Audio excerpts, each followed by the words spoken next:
Bonjour à tous, au sommaire de ce mardi, les tarifs du nouveau Mercedes Classe R, une Opel Insignia plus écologique, une campagne de pub décalée pour la Polo GTI et les 30 ans de la R5 Turbo.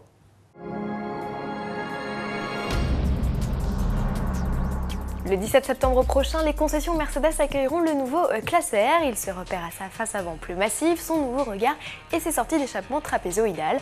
Alors que le coup d'envoi de la production ne sera donné qu'en juillet, le constructeur à l'étoile nous fait patienter en dévoilant la grille des tarifs. Et ils sont en légère hausse. Comptez ainsi 58 400 € pour le V6 essence de 272 chevaux, ajoutez 1 800 € pour la version à empattement long. En diesel, les tarifs débutent à 51 200 pour la R300 CDI Blue Efficiency de 190 chevaux et culminent à 62 600 € pour la R350 BlueTech 4 roues motrices d'une puissance de 211 chevaux. Le V8 essence de 388 chevaux, bloc le plus puissant de la gamme, est uniquement disponible en version longue et facturé 78 200 €.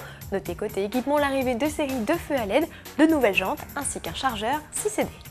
Nouveauté sur l'Insignia, Opel abaisse le taux de rejet de CO2 de ses versions EcoFlex à l'empreinte écologique déjà réduite. Ainsi, les 2 litres diesel de 130 et 160 chevaux voient leurs émissions de dioxyde de carbone tomber à 129 grammes par kilomètre contre respectivement 154 et 136 grammes pour les versions actuelles.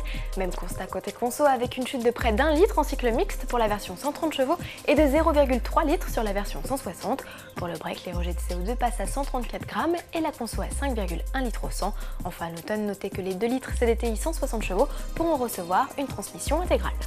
Volkswagen a choisi Facebook, le nouveau temple de la communication, pour lancer la campagne de promotion de sa nouvelle Polo GTI. C'est le premier véhicule de la firme à être présenté aux clients via le célèbre réseau social. Une technique de plus pour attirer la jeune clientèle. Et l'on ne présente pas la voiture à proprement parler sur la page Facelane, mais des opérations de promo en caméra cachée qui ont eu lieu dans des lieux publics.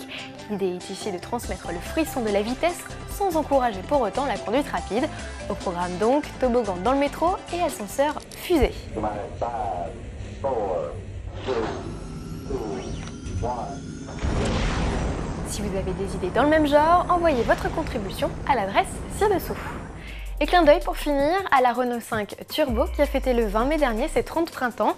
Cette déclinaison la plus musclée de la petite R5 avec son moteur à 4 temps équipé d'un turbo-compresseur aura marqué son époque, remportant les rallyes les plus prestigieux comme le Monte-Carlo ou le Tour de Corse. Jean Ragnotti a même été sacré champion de France à son volant en 1984. Rappelez-vous, c'était également avec elle qu'il réalisait ses célèbres 360. Révolutionnaire à l'époque, la R5 Turbo a d'abord vu le jour sous forme de voiture de course avant de connaître les joies de la petite série. Il y en a eu 400. Retrouvez le reportage complet sur le site renault.com. À demain!